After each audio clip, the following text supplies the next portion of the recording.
Hello and welcome to न्यूमेरिकाला। इस video में हम दो टॉपिक्स कवर करेंगे। सबसे पहला है प्राइस एक्शन ट्रेडिंग और उसके बेसिक प्रिंसिपल्स, और दूसरा मार्केट स्ट्रक्चर, जिसको हम मार्केट साइकिल या फिर स्टेजेस या फिर फेजेस ऑफ मार्केट भी कहते हैं। अब हम जानते हैं कि प्राइस एक्शन क्या है। प्राइस एक्शन बेसिकली प्राइस का मूवमेंट है जो भी प्राइस ने किया किसी भी एक पर्टिकुलर टाइम फ्रेम में। प्राइस एक्शन ट्रेडिंग में हम बाइंग और सेलिंग सिर्फ और सिर्फ प्राइस के बेसिस पर करते हैं, और इसको हम क्लीन चार्ट ट्रेडिंग भी कहते हैं, क्योंकि इसमें हमारा चार्ट जो है वो बिल्कुल साफ होता है, मतलब बिल्कुल भी भरा हुआ नहीं होता। अब हमारा सवाल आता है कि प्राइस एक्शन ट्रेडिंग को इन्वेंट किसने किया? तो इसका जवाब है जेसे Livermore, one of the greatest trader of all times. इन्होंने 20th सेंचुरी में प्राइस एक्शन ट्रेडिंग को इन्वेंट किया था। प्राइस एक्शन ट्रेडिंग के पीछे फंडामेंटल बिलीफ होता है कि प्राइस नेवर लाइज, यानी कि प्राइस कभी भी झूठ नहीं बोलता, वो हमेशा हमें सच ही बताता है। प्राइस एक्शन ट्रेडिंग आजकल बहुत ही ज्यादा फेमस है, क्योंकि आजकल के ऑलमोस्ट सारे ही इंडिकेटर्स प्राइस को ही फॉलो करते हैं। और आपने स्कैम 1992 की एक बहुत अच्छी कहावत तो सुनी ही होगी कि भाव भगवान छे। इसका मतलब है कि प्राइस जो है वो भगवान है, इसके ऊपर कुछ भी नहीं है। प्राइस एक्शन ट्रेडर्स पास्ट और प्रेजेंट प्राइसेस को देखकर फ्यूचर में प्राइस कैसे मूव कर सकता है ये प्रिडिक्ट करते हैं। प्राइस एक्शन ट्रेडिंग का जो कॉन्सेप्ट है वो टोटली डिमांड और सप्लाई पर बेस्ड है। मतलब अगर डिमांड सप्लाई से ज़्यादा तो प्राइस बढ़ेगा, और अगर सप्लाई डिमांड से ज़्यादा तो प्राइस गिरेगा। हम प्राइस एक्शन के साथ साथ कुछ इंडिकेटर्स जैसे कि RSI मतलब रिलेटिव स्ट्रेंथ इंडेक्स या फिर MACD उसको भी यूज़ कर सकते हैं, जिससे कि हम हाई प्रोबेबिलिटी ट्रेड्स ले सकें। हाई प्रोबेबिलिटी ट्रेड्स का सिंपल सा मीनिंग है कि जिनमें हमारा सक्सेसफुल होने का चांस ज़्यादा हो।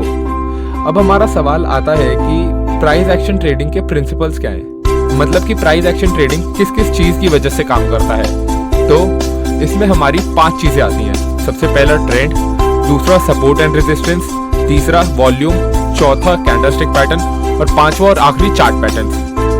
आई नो ये सब सुनकर थोड़ा ज़्यादा ही डिफिकल्ट लगता है, बट डोंट वरी, मैं हर प्रिंसिपल पर एक सेपरेट वीडियो बनाऊंगा, सो जस्ट स्टे ट्यून्ड। अब हमारा अगला टॉपिक आता है मार्केट स्ट्रक्चर, जिसको हम फेजेस ऑफ मार्केट या फिर स्टेजेस ऑफ मार्केट भी बोलते हैं। मार्केट स्ट्रक्चर बेसिकली फेजेस या स्टेजेस है जिनसे प्राइस गुजरता है अपनी लाइफ टाइम में, यानी कि अपनी पूरी लाइफ में। और एक बहुत फेमस सेइंग है that we can't direct the wind but we can adjust the sails, जिसका अल्टीमेटली मतलब है कि अगर हमको हवा की डायरेक्शन पता हो तो हम अच्छे सेलर बन सकते हैं। सिमिलरली अगर हम मार्केट स्ट्रक्चर समझते हैं तो वो हमें हेल्प करेगा नई ट्रेड अपॉर्चुनिटीज ढूंढने में, और साथ ही साथ अपने ट्रेडिंग रिस्क को कम करने में भी। इसके बेसिकली 4 स्टेजेस हैं।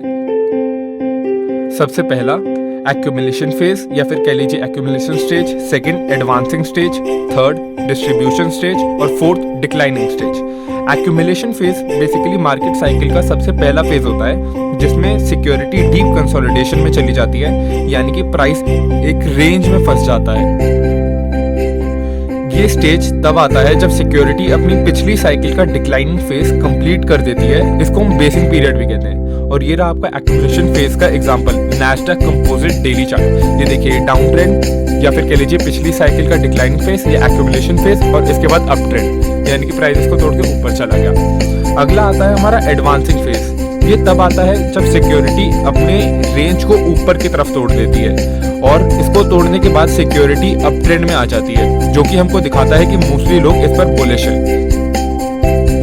और ये रहा अपना इसका एग्जांपल रिलायंस डेली चार्ट। ये देखिए डाउन ट्रेंड में था, एक्यूमुलेशन में आया, इसको तोड़कर ऊपर चला गया, यानी कि ऊपर की तरफ ब्रेक किया, और इसी को हम एडवांसिंग फेज कहते हैं। इसके बाद तीसरा हमारा आता है डिस्ट्रीब्यूशन, मतलब जब सिक्योरिटी के अप ट्रेंड की स्ट्रेंथ खत्म हो जाती है और वो वापस से कंसोलिडेशन फेज में चली जाती है, यानी कि प्राइस वापस से एक रेंज में फंस जाता है। ये रहा अपना एग्जांपल एप्पल डेली चार्ट। ये देखिए प्राइस ऊपर जा रहा था, यानी कि एडवांसिंग स्टेज पर था, एक वापस से रेंज में फंसा छोटी सी, इसको हम डिस्ट्रीब्यूशन फेज बोलेंगे, और वापस इसके बाद नीचे आ गया।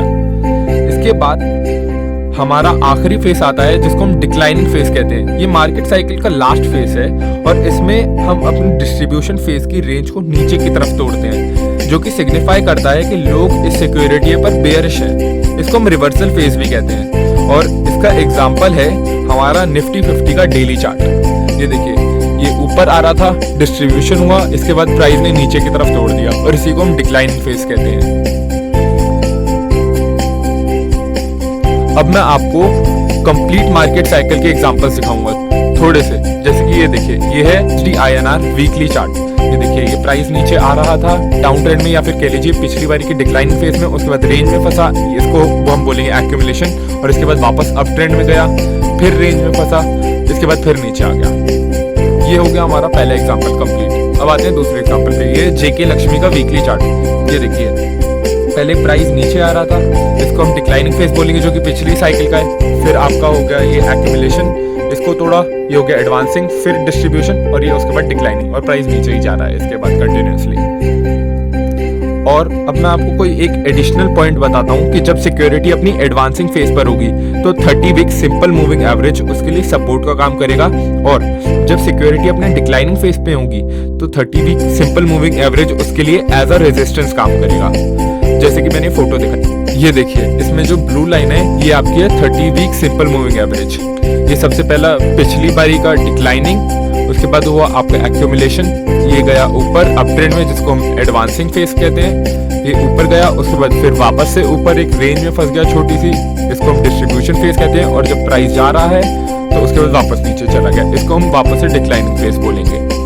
That's all, thank you.